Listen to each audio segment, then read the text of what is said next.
So this part on classifiers, so we're going to look at different classifiers, is split in two parts. So same as again, so we're going to see the most, and that'll be followed by examples. So some of the methods, but basically they try to do the same. They try to create like linear classifiers. So it's just various way of trying to achieve the same thing. So we focus on these ones to start with. So let's consider these scatter plots. So we got two classes here, the green points and the black points. So what the nearest classifier tries to do is to find the average value for both classifiers, which you see in the target in green and the target in black here. So the training of our nearest mean classifier is basically try to find the mean of all the classes. We got the label data. Remember this morning when we had Z1 and Z2, and then when we shuffled and split in two parts? Well, when we shuffle in two parts, one is for training, and when we do the training, in that case, we try to find the means for the classes in that dataset. So now we got a point here, a new point that we need to classify. Just look at the distance between this point and the mean of that class and the mean of that class. Now, what is my guess? Is it a black point or a green point? Imagine that we know the distance between the mean of that class and the distance between the mean of that class and that point. What is the shortest distance? Black one. So I consider that this is a black point. So that's basically what our classifier is going to do. And then you got this discriminant function that we plot here, and basically any point on that line is at the same distance from this one and the same distance as this one, and this is basically if we were to draw a line segment here, that would be perpendicular to that line. Yeah? How do you choose the points for classes? As that's part of your dataset. Just like we did this morning, class 1 is the Gaussian that was centered on 0, 0. Class 2 was the Gaussian centered on 1, 1. So this is part of your data. You don't choose, well, at least for the training. It's just given to you. When you do the testing to compute your confusion matrix, this is again given to you. Then it's like you test, and is the guess the same as the actual class? Yes or no? False negative or false positive, or true negative or true positive. So you can see here highlighted with the circles are the parts that have been the points that have been mislabeled.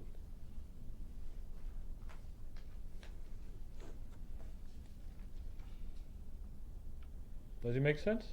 Yeah. Yep. So like our data set is basically a table where you have your features followed by the class, the label, and the rows are the objects. So here with two attributes. Here's another example. So now we got 3 classes. We will need to train our classifiers to find basically the average of every class.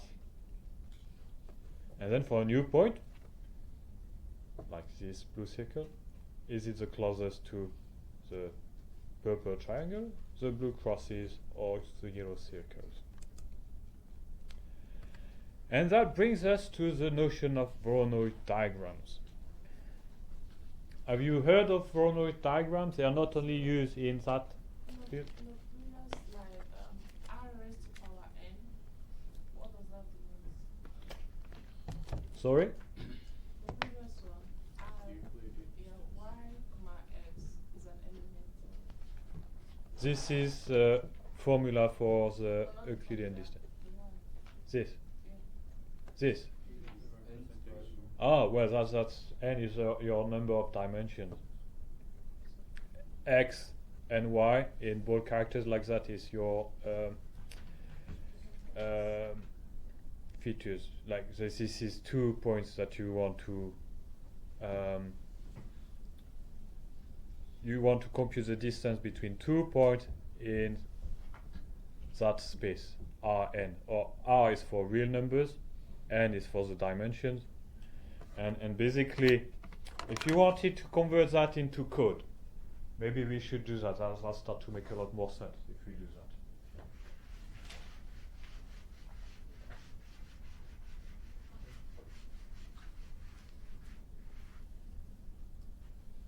that. So I'm just going to convert the equation into code.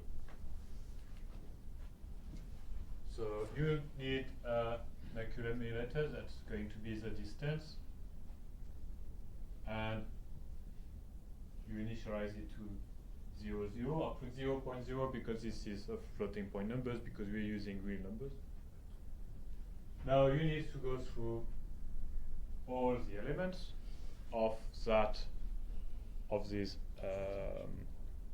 objects, and that's small n in our case.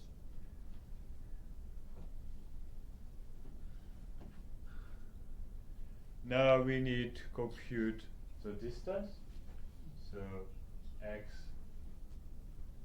let's say we write it like this. I'm going to use square brackets. Minus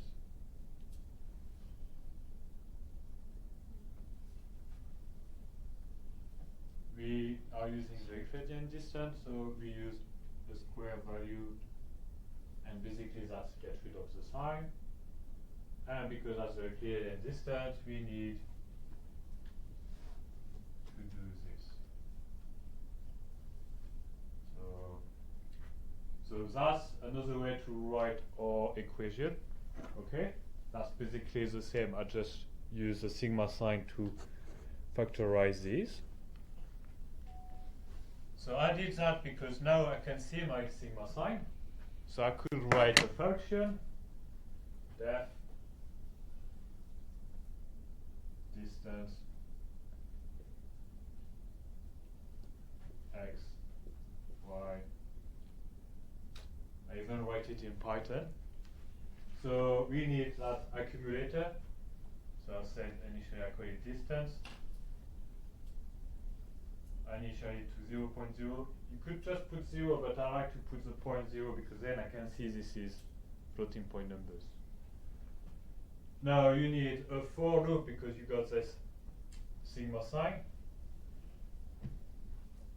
For I in range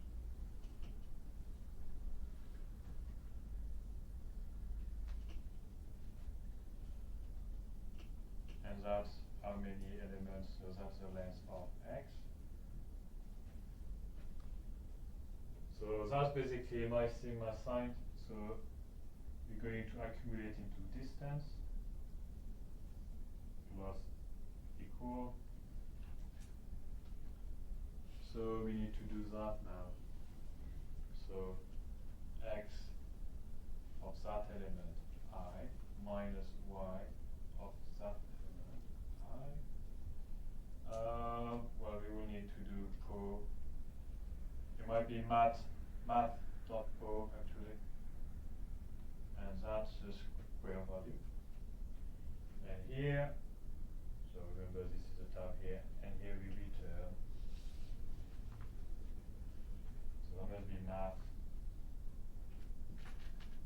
dot sqrt of distance.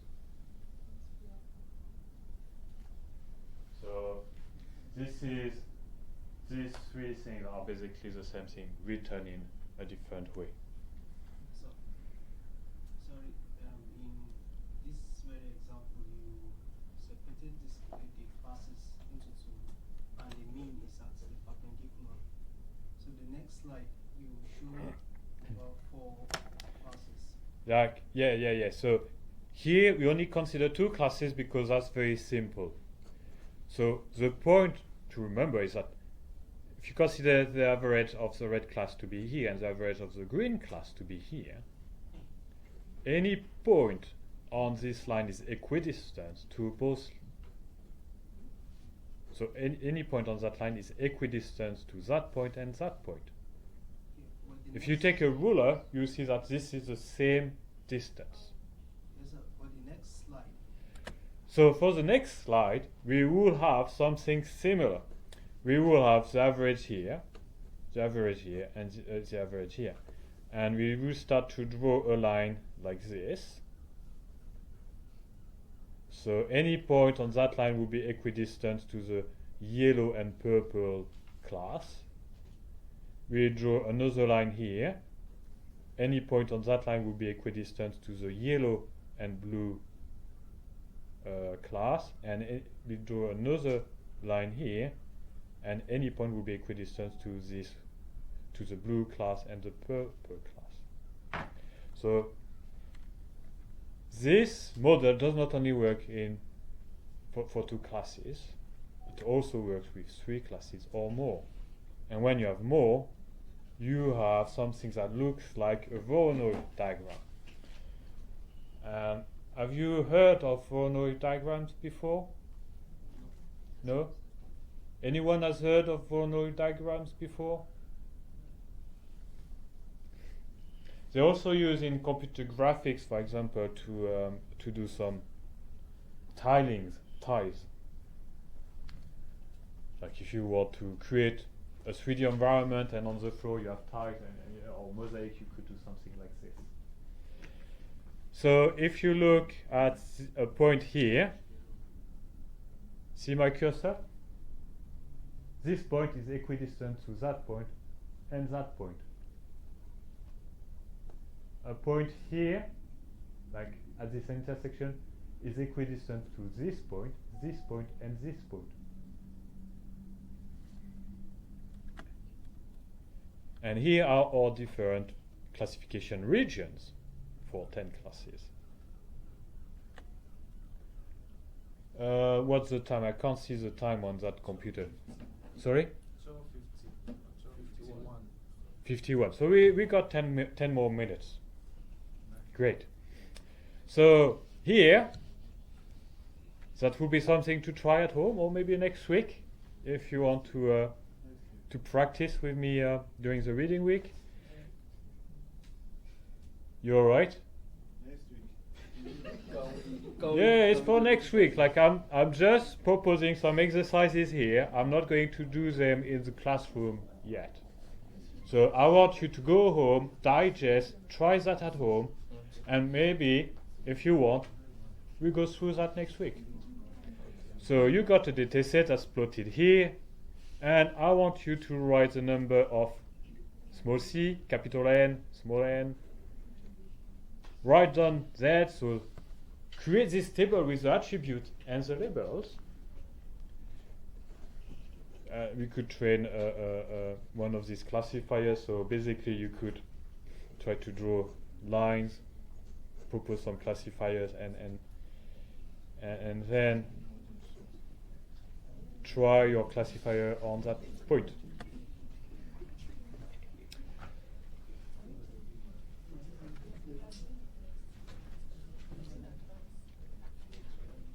Are you okay? yes, sir. Yeah. So when we want to design a classifier, we may have several objects, several features per object. We have discriminant functions, like what we were doing 2 weeks ago and what you finished in the lab last week. And the class label we assign to an object X is the tag of the largest discriminant function. So the tag will be 1, 2, 3, blah, blah, blah, blah, blah, C. and C is the number of classes. So for a linear discriminant classifier, we just have discriminant functions that are linear. So that's just the mathematical models, equations. So you may have as many as you got classes in that case, and will depend on the number of attributes. So the coefficient A could be positive, negative, or null. And again, you would assign the class label to X, that is the tag of the largest discriminant function. So this is a convention. How do we get this discriminant function? Well, we will need to train a classifier to separate the classes as much as we can. So basically, to try to train this classifier would be to find all the coefficient A in that case. Well, what a classification looks like, well, for a 1D feature space is like an interval on the x-axis. For a 2D case, well, this is a straight line, like what we've done previously. In that case, we got a 3D case, like a 3D space. So we have 3 features per object. What do we need to determine in that case? Well, yes, we will need to do that somehow, but what is our discriminant function in some ways? Like, before we just drew, so when it was 1D, you just say, well, basically, this is one class, this is one class. When it's 2D, your classification region basically is separated by a straight line. One class, another class. Now we're working in 3D, we just extend to the 3D. So this is no longer a line, this is a plane. So we will need to find that plane that separates this, but no longer in 2D, but in 3D. So it's basically the same, but we had a third dimension. If you had more features, we would do the same, but with more dimensions again. The math is basically the same, we just add dimensions. Here, on that example, we will need to separate them. So again, we need to find the mean, etc., etc. In some ways, it's no we find like the line. So this is our linear discriminant classifier. If we wanted to try the previous one with the mean, it's basically it's not varying that much. So what has really changed? It's the way we create these regions. And there is only 3 slides left, so we'll finish here. We'll finish them. So what we're trying to do when we find these lines or planes, we have our discriminant function here, for example. The points that are the closest to that line, so these 2 points here and that point here, we want that they are as far as possible from the line. So what it means is we want to maximize how much we can separate the 2 classes. So consider the points that are the closest to the line. You want to have this line, the position of that line should be as far as possible from points of that class and from points of that class.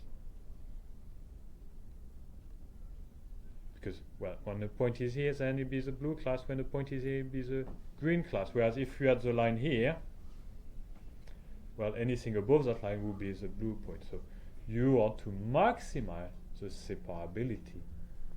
How do the points is on the line? When it's really on the line, it's 50-50. Like you have, it's if you were to provide a probability of being that class or that class, that'd be 50% that class, 50% that class. I can't really decide. If it's really on the line, it's one or the other. But you can't possibly decide. And so for splitting training sets on test sets from data set, what level of percentage? Because I noticed some people split 70-30, some do 80-20. Well, yeah, I mean, there is no rule for that. It also depends on your data set, if it's in balance, how big it is. So, in one of the previous slideshow, where I put the recording, there were all the different training and testing methodologies. Leave one out, cross-validation is another way of doing it. So there is no one model that fits all. So if you had this line, however, well, when you have a point here, that would be considered to be a blue from the blue class. Really, it should be green if it's here. So having this notion where it's like equidistant, like here, you can't distinguish if it's dark red, light blue, or dark blue.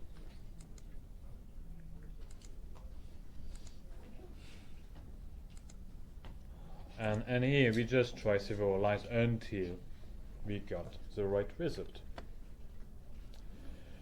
So there are different linear classifiers, and what they're doing basically is trying in different ways to find the boundaries of these classification regions. So here is another exercise, and that would be like try to find the discriminant function basically. You could propose two discriminant functions. Maybe one here, one here, whatever. Do your confusion matrices and to compare the two classifiers. So that's actually a very good exercise, like something I won't mind putting in an exam.